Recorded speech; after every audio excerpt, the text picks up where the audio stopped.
figure out how to make that stop, don't you? All right, all right. So yeah, I guess tonight's focus is tomatoes, and of course I'm in plant pathology and I work on diseases. Kind of weird to hear my voice echoing back there like that, but y'all can hear me pretty good? All right.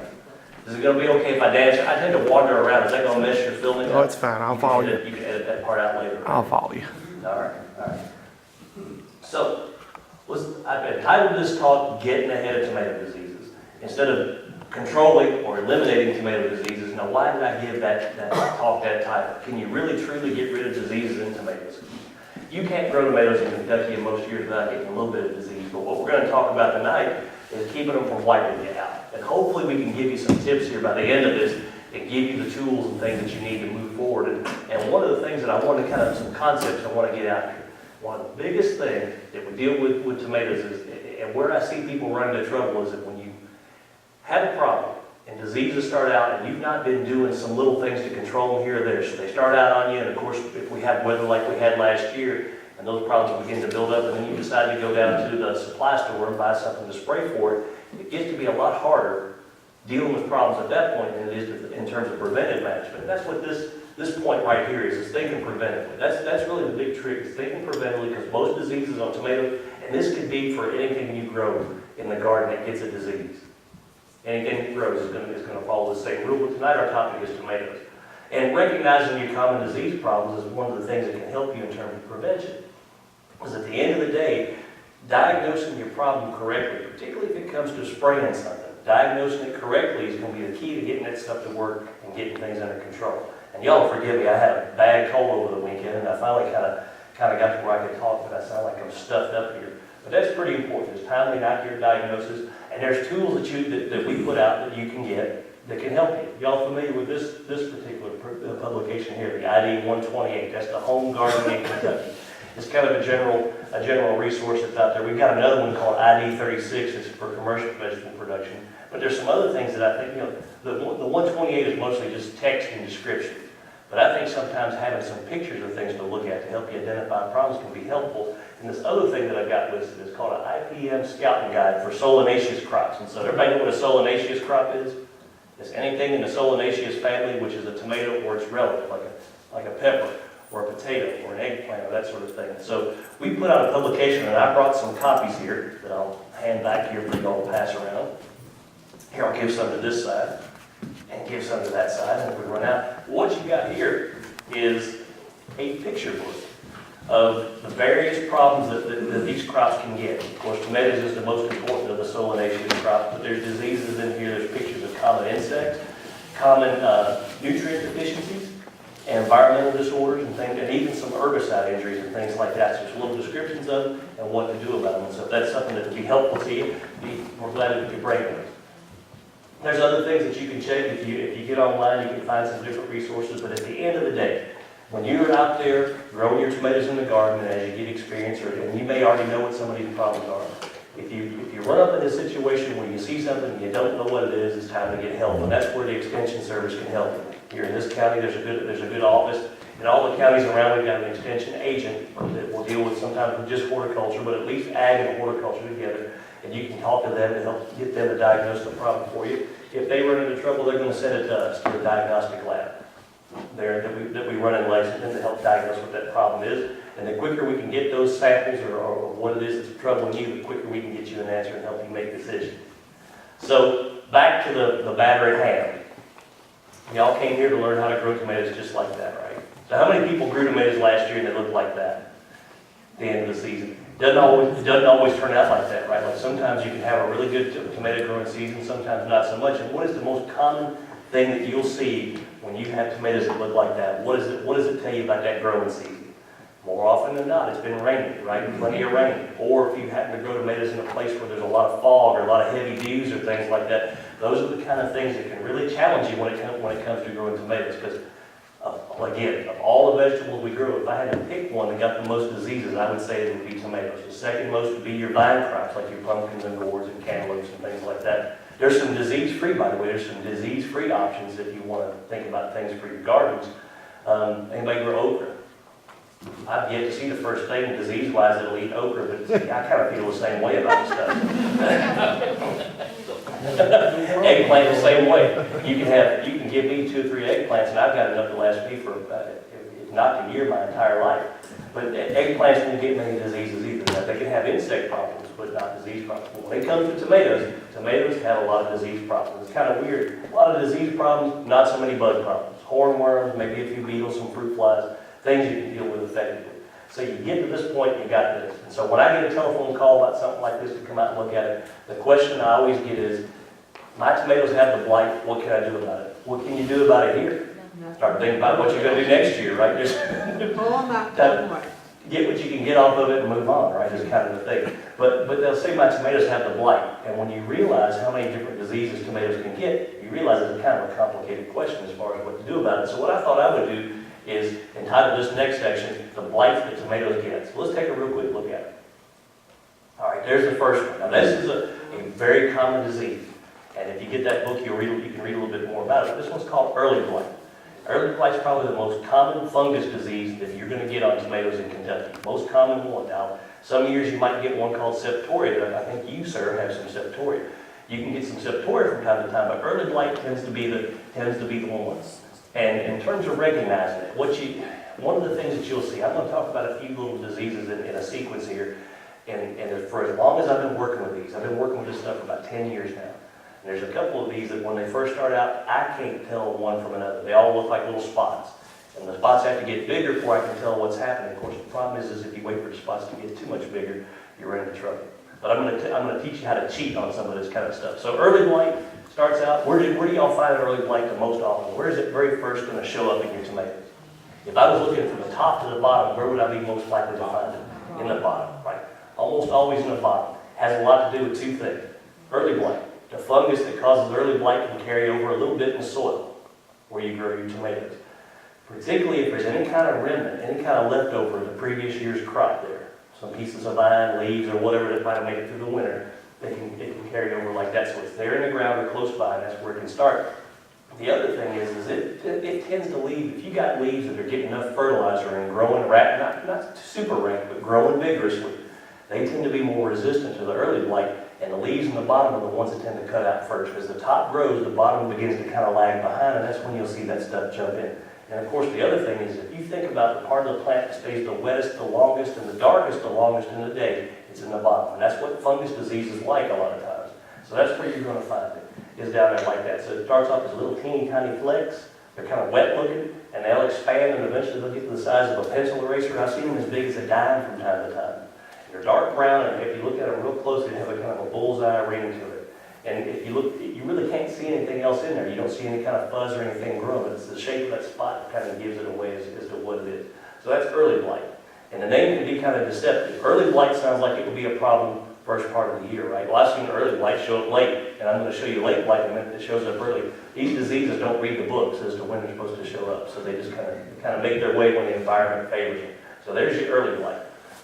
Then there's a bacterial disease, and that's bacterial leaf spot. Now this is one that you will never have a problem with this in a drought year, but in a wet year you'll have a serious problem with it if it's around. And bacterial leaf spot's going to start out in the same part of the plant. It's going to start out at the bottom as little wet, greasy-looking spots, and as the disease spreads, the spots don't ever get much bigger than when they first appear. They kind of stay the same size, but instead of being greasy-looking, they'll turn brown. And they almost always have a kind of a yellowish cast around them like that. And you'll get, as it rains, and it's rain's what spreads it. Every time it rains, you'll get more and more and more of those spots till the leaves get real speckled up. And you almost always find it on the leaves. It won't strike it very rarely will strike the main stem or the petioles, like the midribs of the veins, very rarely. The early blight sometimes, but just very rare. But what it can do is as it starts to build up, it'll cause that plant to start to drop its leaves. After you get so many spots on it, the leaves it's toxic to them. It drops them. But the bacteria that's in those spots when it rains, or if you handle the plants when they're wet, will splash onto those fruit and cause those raised cankers. You see them? They look like, I don't know, they're probably, maybe just an 1/8 of an inch in diameter at the maximum, but if you was to put and rub your fingers over the surface of that tomato, it would have a kind of a raised or a bumpy or a rough feel to it. And of course, at that point, as far as the tomato goes, you could cut those out and eat them, but if you were going to sell them, or if you was going to give them away, it probably wouldn't be the best things. And if you're going to can these, you couldn't can these. These wouldn't do very well. So, and if you save seed, anybody saving seed? Yeah. these would be ones, if you saw something like that, those would be ones that you'd leave be. You wouldn't want to take the seed out of those at all. Because this is the way this disease, the previous one that I showed you carries over. We have early blight all the time in our environment, and it carries over on tomatoes pretty well.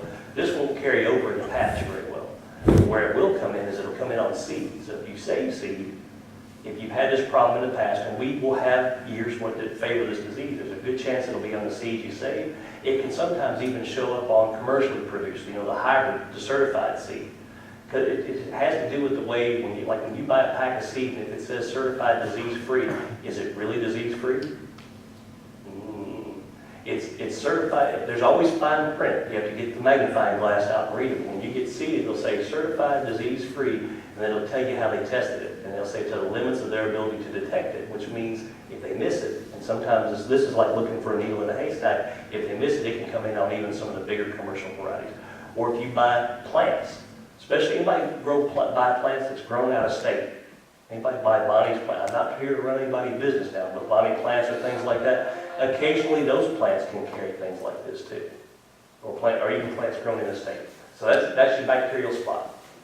Then there's your septoria leaf spot. We have a would you like to talk about this one, sir? You're an expert on septoria, right? I'm just teasing. I'm teasing.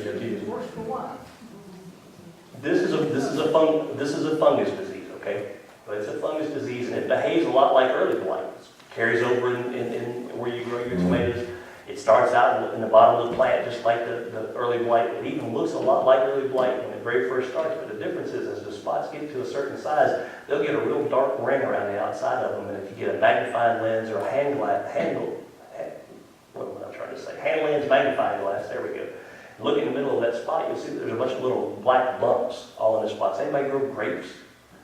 There's a disease called black rot that what the grapes get. They get these leaf spots and they have black pimples in the middle of the spots. Same for this disease is very similar to that. And it really will be a bigger problem in a rainy year than it will be in just a humid or a damp year. Early blight, rain will spread it. Just in damp conditions, wind can spread it. But the only way that this spreads is when raindrops hit those spots and splash spores on the little black things that are there. So a lot of times in rainy years, this one actually replaces, as a fungus disease, this one replaces early blight as the most important problem. So you go to a dry year or a year when you just don't have as much rain, you probably won't see it as much. But it's another one that can carry over. So now here's quiz time. So there's early blight, and we kind of told you what it looked like and told you how it started out. There's your bacterial spot, and there's your septoria leaf spot. How important is it to be able to tell those three apart, to be able to get them under control?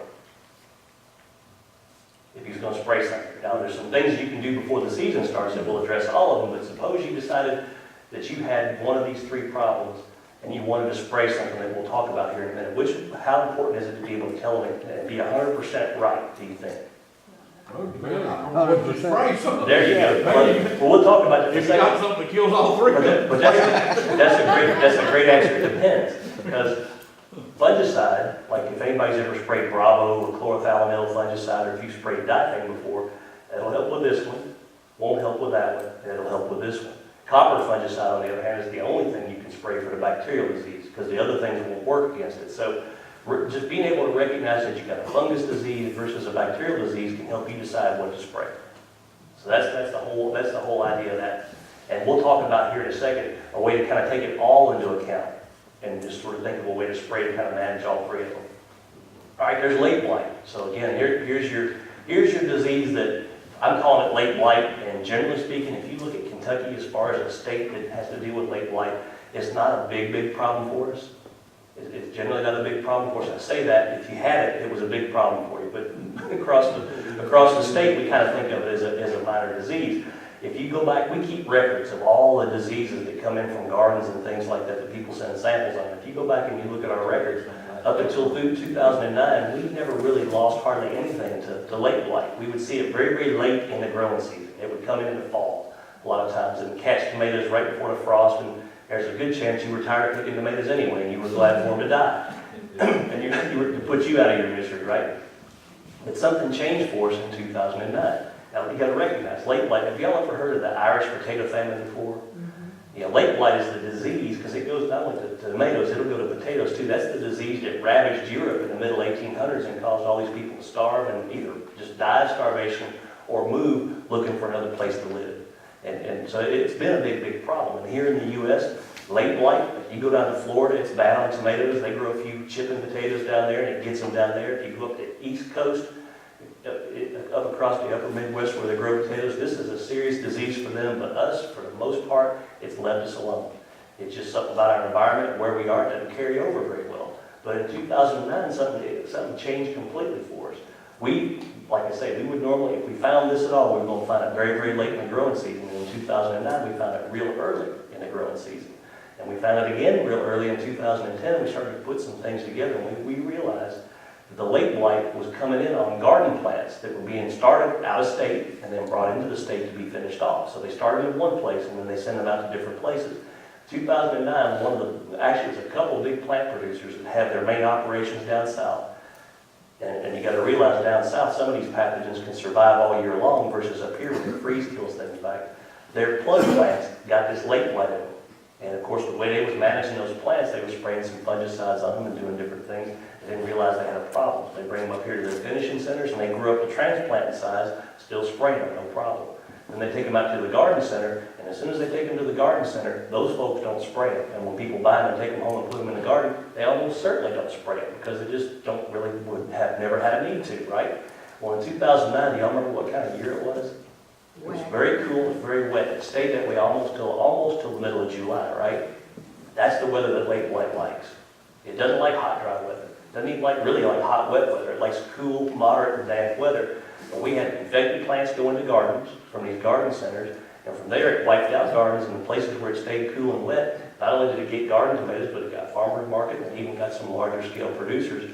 And I would say east of Lexington all the way to the border with Virginia and West Virginia, we probably didn't have very many tomatoes. And I think that we found it, in fact, we found it right over here in that little patch that took out their tomatoes that year too.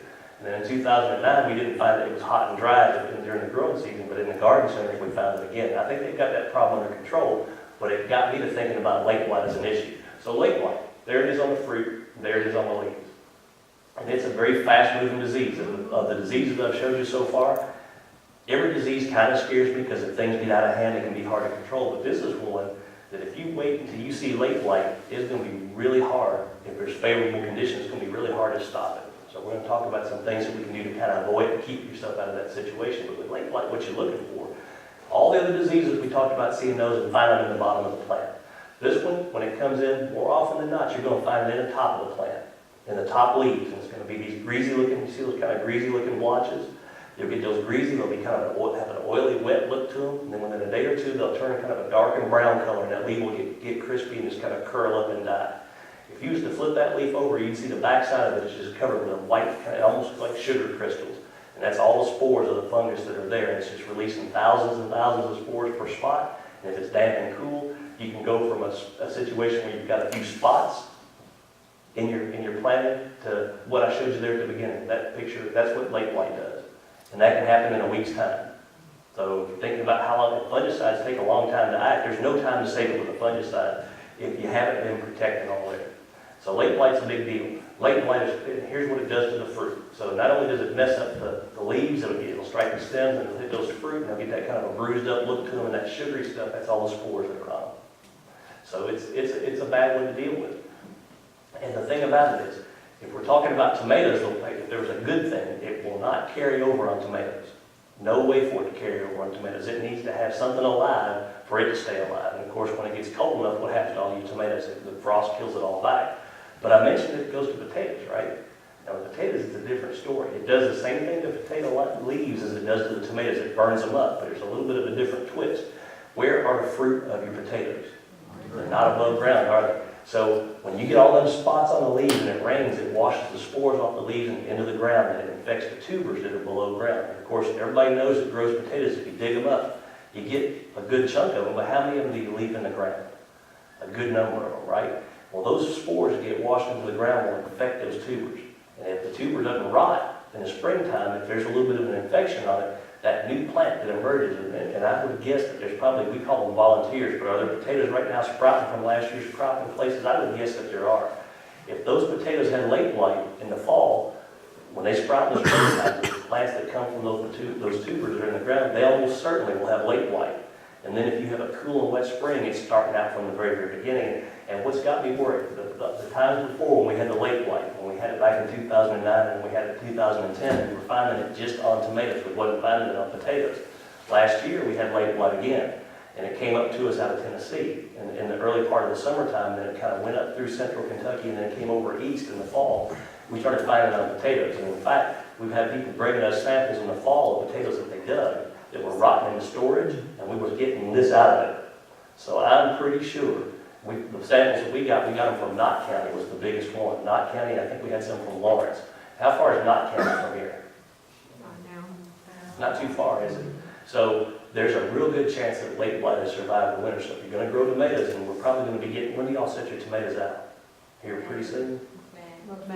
That first part, we gotta wait for the snowstorm to clear tomorrow, right? Before we start thinking about that kind of stuff. Just keep in mind that there's potatoes out there that are growing in the environment, probably got late blight, and when you get your tomatoes out, if we have a dry, kind of a warm, late spring, early summer, nothing to worry about.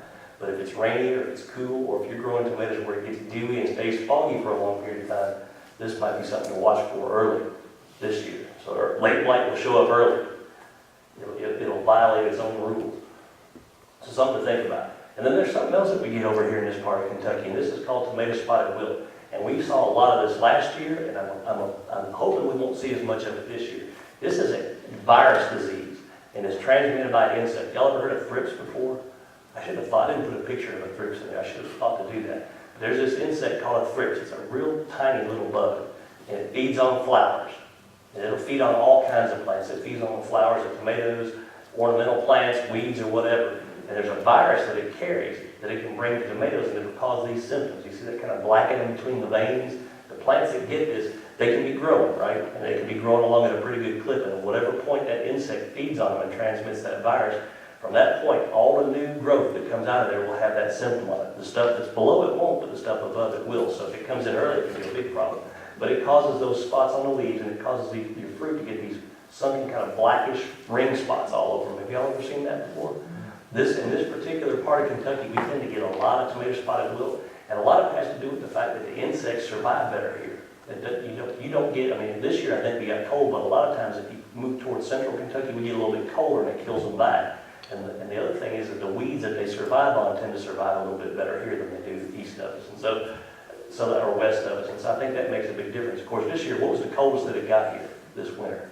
Did y'all drop down to 10 below?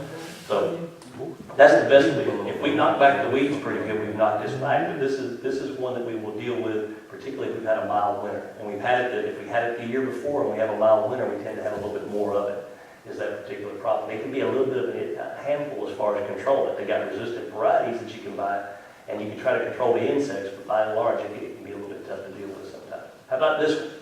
Now, I was going through things that we saw last year, and here's another one that we saw, is blossom end rot. That's probably the most common disease of tomatoes that is not a disease. It's not a disease. It looks like one, right?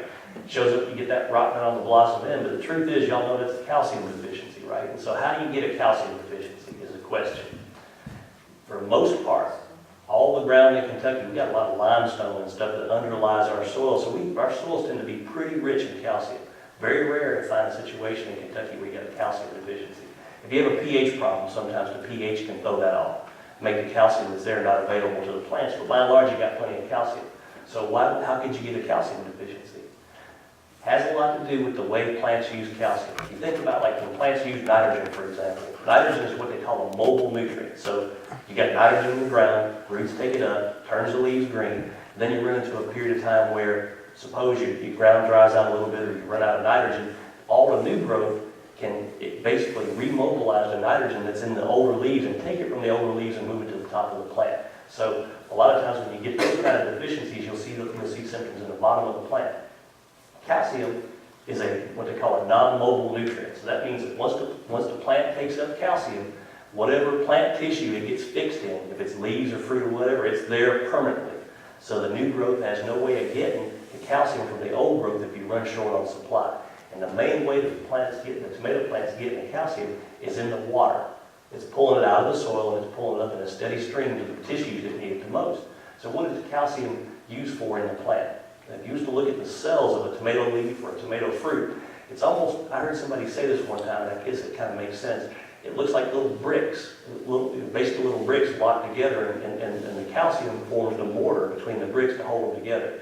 If you don't get enough calcium, the connections between the cells, they basically get weak, and the plant collapses and it leaks, is what happens. And what will happen with blossom end rot is you'll get down there on the tip, because that's one of the furthest, there when those blossoms form, that's one of the furthest points from the roots. And so if you have any interruption in calcium supply, that's where it's going to show up out there. And you'll get that calcium deficiency, it'll be on that blossom end, and you'll get that kind of black and sunken area. And sometimes you'll see mold and things growing in it, but that's what's moved into it secondary to the main problem. So the way you get around calcium problems is just to make sure that, make sure your calcium is good, but generally it tends to be that way. Make sure your pH is good, but make sure that the plants get water regularly. You don't want to have too much water or too little water. A nice steady supply of water can be helpful. But there'll be times even with calcium deficiency, even if you're doing things right, you'll run into problems. Because what moves water through plants is something called transpiration. So that's, it basically gets hot outside, the plants need water, and they're going to pull it up.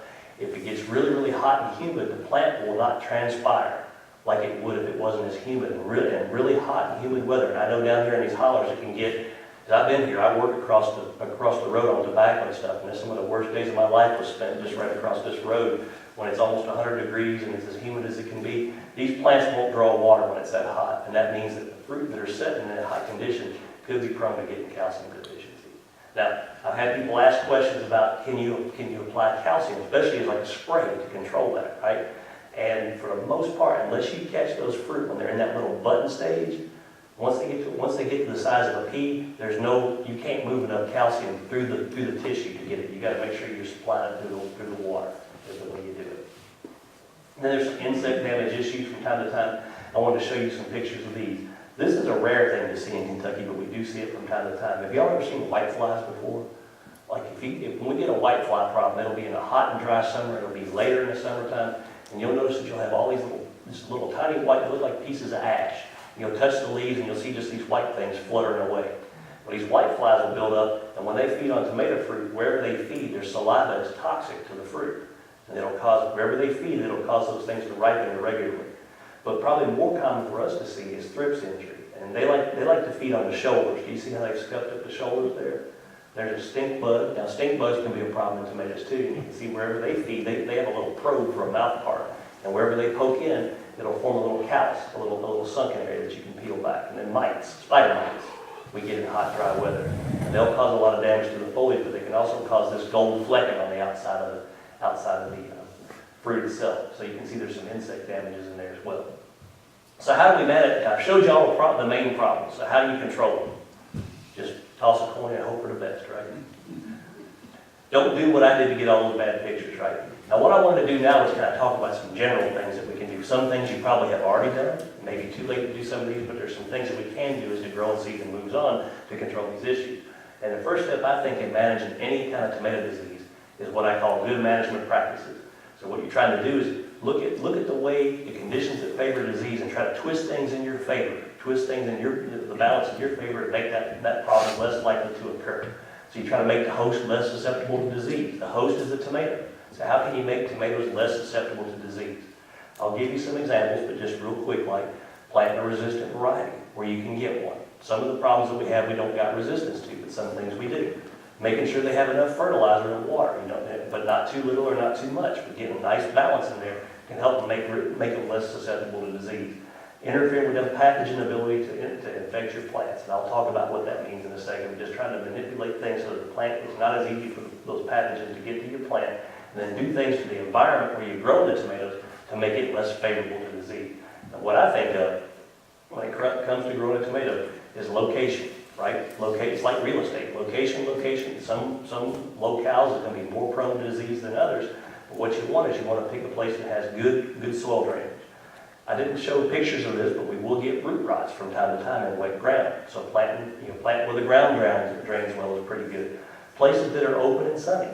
Try to get as much sunlight as you can. I mean, it's good for the tomatoes. They like, it's a tropical plant. They like the heat and they like the sun. But the other thing is anything that gets a lot of sunshine is more quick to dry down. And that's really what we're shooting for with tomatoes, is trying to rig the system so that those plants, in the morning, when that dew's on them, they'll dry down as quickly as they can. And that can be more of a challenge if you have shading And of course, it's a real challenge if you're down in the bottom or something like that, where the fog don't lift until about 11 o'clock, which anybody grow tomatoes in places like that? Yeah, like I say, I've been right across there in that little creek. I put a tobacco test over there every year for disease because it's one of the best places to get disease in the plant because it stays foggy all the time. So we'll talk about some other things to help you there. And then the other thing here, as far as things go, now this is more for a garden thing, but if you're growing tomatoes, it's good to keep these things away from tobacco patches. And of course, that's not much of how much tobacco is grown here anymore. This is probably not much of a concern at all, but one of the things that I'll see on garden tomatoes or farmers market tomatoes, or even commercial scale, large patches of tomatoes, is if they're budded up close to a tobacco field, tobacco and tomato are related. And they share pathogens and they share bugs. And sometimes the tobacco, we've got some resistance and things that can mask the problems, and the bugs can move off the tobacco onto the tomatoes where you got less resistance, and there can be a serious problem. So it's a good idea to kind of locate things away from that if you can. Your soil. Y'all test your soils before you plant your garden. This is a good thing to do because this is going to help control or reduce the likelihood of disease. You know what you're looking for. You want to test your soils before you plant. Make sure they're in a good range because the pH can affect certain kinds of disease. As far as during the growing season, you want to have vigorous growth. You want to have a nice, actively growing plant, but you don't want to give it so much fertilizer that it grows rank. Because once it starts to grow rank, you get a lot of tender tissue. That tender tissue is more susceptible to disease. And of course, the other thing is if you get a lot of rank, tangled growth, if it gets wet, it just takes it that much longer to dry down. So you want to kind of get that under control too. Now to show you some examples here. Rank growth, if you have a late blight problem, over-fertilized tomatoes will take late blight worse than ones that are fertilized normally. Regularly fertilized or normally fertilized, properly fertilized tomatoes will get late blight. But if they've been overfed, it'll get them hard and fast. Early blight, if they're under-fertilized, if you're weak on fertilizer, the early blight will be worse on those than if you've given them the right dose of fertilizer. And that's stuff you can find in the production guides. Yes, What do sir. you mean by tomatoes growing rank? Is that like getting a whole bunch of suckers on it? Yeah, get suckers on them and, just growing super fast because you're pouring the coals to it with the fertilizer where they turn to poison green. That's what I like, just rank wild growth is what I was getting at there. Here's another thing you can look at, is using pathogen-free seed and transplants. Now, one of the things that we recommend is to grow commercially produced, and I talked about disease-free seed a second ago, but commercially produced seed tend to have less diseases than ones that are plants that are grown from seed that have been saved. And I noticed that some of you mentioned that you do save seed. Do you treat seed for anything after you save seed, for those of you that save seed? Is there any kind of treatment process or anything you do? Well, if you want to cut back on disease risk, there's some stuff that you can look up. You can get in our production guide here. You can go online and find this, but there are ways that you can soak seed in bleach or hot water to cut back on pathogens that carry over. Particularly that bacterial one that I showed you is the one that we're really looking for. So that's important.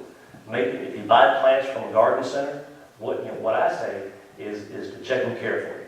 And the thing that you got in this particular picture is late blight. Now I got these from a Walmart in Lexington in 2010, and that plant doesn't look too good, does it?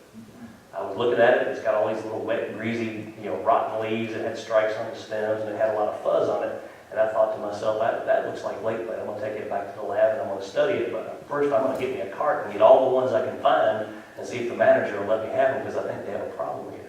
So I've got these things on the cart, and as I'm putting them on the cart, there are people coming up behind me and taking them off the cart because they think they're the plants that are being discounted. And I told one guy, I said, "You don't want that plant?" And he goes, "Oh, no, these are just bruises and stuff. If I take these things out and get some sun on them, they'll be just fine." And that's not true. That late blight will wipe you out. But yeah, you check those. If you got problems on the leaves, avoid them. Pull them up and look at the roots. Make sure they're nice and white and firm and growing well, and that's the way to go. So don't buy, obviously, diseased plants. Grow your own plants from seed, which how many of you, I'm sure a lot of you do that. That's probably a safe way to do things. And if you have to buy plants, I think buying ones that is grown locally probably safer than ones that's produced out of state. Just because we don't have some of the problems here year-round that they do outside of the state. And that can help out a bunch. Sanitary practices during the growing season. What we try to do here is limit how much pathogen gets introduced and how much potential it has to carry over. And so sanitizing tools that you used in the garden or in your planting, it can be pretty important. The pots and the stakes and things between growing seasons. And what can you sanitize with? They sell all kinds of ammonias and things like that you can use, but probably one of the cheapest, most effective sanitizers that's out there is just laundry bleach. 10% solution, 1 part of that, 9 parts water, put a drop or 2 of dish soap in there so that it sticks good. And what you can do is spray whatever it is that you want to sanitize down, leave it wet for a few minutes, and then rinse it off. And that does a pretty good job of cutting back on carryover, I think. How about tobacco products? Anybody use tobacco products? I've been prone to do that from time to time, but if you do use tobacco, particularly chewing tobacco, with tomatoes, you don't want to be using tobacco while you're handling the plants. And that's specifically for something called mosaic virus. And mosaic virus will carry over. If anybody's grown tobacco before, you know it'll carry over in cured tobacco. It'll even carry over in processed tobacco for cigarettes, but definitely chewing tobacco will carry over. And then it's very easy to spread that to what you're handling. So watch with the tobacco. Anybody use compost? If there's any composters, just make sure you compost. If you're using compost, make sure it's properly produced. And by that I mean that you haven't composted diseased plant material in it before, because it's really, even if you compost perfectly, theoretically speaking, you can kill off all the pathogens, but nobody produces the ideal conditions to kill off everything. And if you have disease material in there, there's a higher risk. It's too late for this, but at the end of the growing season, I like getting all the crop debris out, plowing it under so that it has a chance to break down so that the pathogens that are in it can't carry over. That's pretty important too. And then crop rotation, rotating in the spot. Do y'all grow tomatoes in the same spot every year, or do you tend to move them around a little bit? Try to move it around, right? You grow tomatoes in a spot for a year, 2 years at the most, and then follow that up with something that's not related to tomatoes in that same spot and keep it moving so that you don't have things building up. And that's what that represents. It's just kind of an example of what you can rotate with. So with tomatoes, you don't want to follow with peppers or potatoes or eggplants or tobacco, things like that. But good things to follow tomatoes with, sweet corn, probably the best. There's nothing that goes to sweet corn that'll go to tomatoes. The next best choice would be some like a cold crop, like a cabbage or kale or something like that. Vine crops are pretty good too. As far as following things up, that you would have your tomatoes in a spot for 1 year, 2 years at the most, and then 2 or 3 years of something not related to tomato in that spot. So if you've got space for it, that's the efficient way to do things. If you don't have space to rotate out that far, even if you just swap off and just tomatoes here, corn here, then swap it, and at least not try to grow stuff back to back, you can really cut back on how much stuff will build up in there. Then there's resistance, as far as resistance goes. Now there's a lot of problems